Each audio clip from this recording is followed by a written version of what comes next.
इंसान ने हर कुसे की कोई ना कोई कला प्रदान की दी हुंदी है, पर यह तो मनुख उपर के निर्भर करता है कि उन्हें उस कला का प्रयोग कियां करना है। जी हाँ, अज पद्म श्री अवार्ड कन्ने सम्मानित होए दे नरसिंह देव जम्वाल होरें की भी अपने उपर गर्व महसूस हुआ दा होना कियां कि उन्हें साहित्य च अपना पूरा योगदान दिता। जुदे मगरा डुगर मंच ने जम्मू के KL सहगल हॉल इच उन्हें की सम्मानित करने दे कन्ने सतनाजा ते खिचड़ी भी उनके हके च रिलीज की। इस फंक्शन दे विच असां जमाल साहब की सम्मानित किया, सारे रली मिली है। अज जमाल साहब तकरीबन 89-90 की टच करा करते हैं और इस एज भी वो सक्रिय तौर पर लिखा करते हैं। ये साढ़े आस्ते एक बड़ी गल है, बड़ी गौरव की गल है, फख्र की गल है। अस इन्हें सैल्यूट करते हैं। बागवानी विभाग और प्लानिंग विभाग की तरफा कठुआ दे बारमोरा इलाके किसाने की सुविधा देने ताई फल ते सब्जी मंडी का निर्माण किया गया है, पर व्यापारियों का गलाना है कि पुरानी मंडी थों नवी मंडी च चली ते गए, पर अद्धे व्यापारियों की शेड धोई है ते अद्धे खुले आसमाने दे खल सब्जियां बेचा करते हैं। उनकी प्रशासन को मांग है कि वह व्यापारियों की तरफा ध्यान दे। अज ना कल जाते तो पुछ मंग कोई नहीं है। कम से कम इनका फर्ज बनता कि सानू कम से कम पुछो। इन्ने बारी ने गरलाई उड़िया, सिर्फ आखना पुछते हैं लेकिन कार्रवाई कोई नहीं।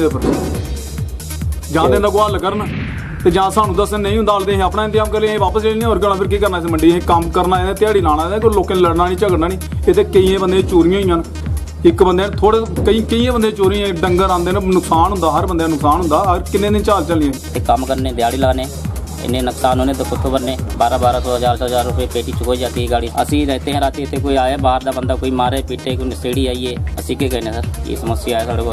500,000 बंदा तो आंदा ही आता है, माड़ा मोटा काम होया लेकिन इो हाल रहा तो राती करजे साढ़े लेबर के बंदे रोंदे हैं तो इन्हें कोई दाड़ा मारी कोई सौदा ले जाता, कोई चुक्की ले जाता, कोई आलूआ थोड़ा चुक्की ले जाए किसी का, कुछ सेब की पेटी चोई ते चाली कोई पांडी भी नहीं रोना साढ़े इत्थे। अस चाहने हूँ तो जे स्टेट च गवर्नर आ जाए। हूँ मोदी साहब है सेंटर बैठे तो उनके हथ ही है, गवर्नर भी होंगे ही ना। तो चाहते गवर्नर साहब अपील है साढ़े हथ जोड़िए कि सानू ये निजात सुविधा प्रदान कराए, सुविधा दियो बस। गवर्नमेंट ये हथ जोड़े बेनती है।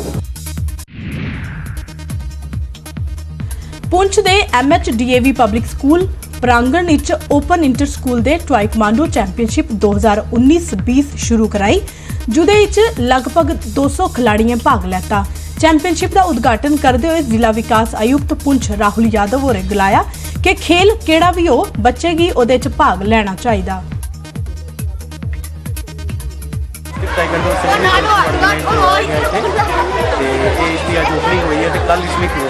तकरीबन 200-250 बच्चा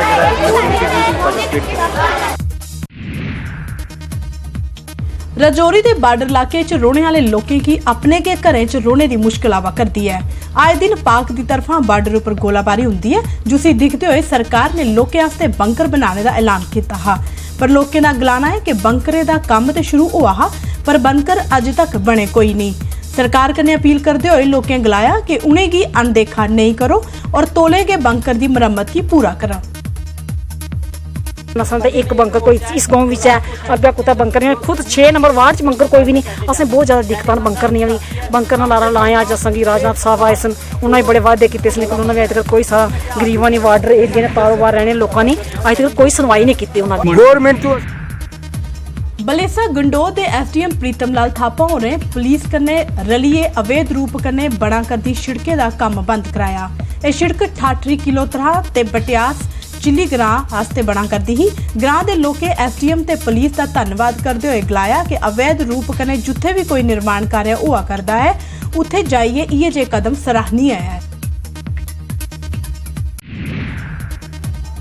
जिस वेले घरें च कुसै मनुख का ध्यान धोई जाता है तो हिंदू धर्म च गलांदे ने कि पक्षियों की 1 साल तक पानी पिलाओ तो मरे दे मनुख की पूजी जाता है, या फिर कुसै दा श्राद्ध होए तो कौवें की पानी पिलाने वास्ते बाजा मारी मारी लोग नहीं थकते, पर यह सब किश ते लोग अपने फायदे वास्ते करते हैं। पर डोगरा सदर सभा के प्रधान होने पिछले 8 वरे की एक मुहिम शुरू की कि अज्जा के ध्याड़े और शिकुएं की लोकें च बंडिए उन्हें स्नेहा देंदे कि पक्षी गर्मी कन्नै मरा करदे न, उनकी जान पानी पिलाइए बचाओ। इस कार्यक्रम में बक्ख-बक्ख स्कूलें ते कॉलेजें दे बच्चे भी भाग लेता।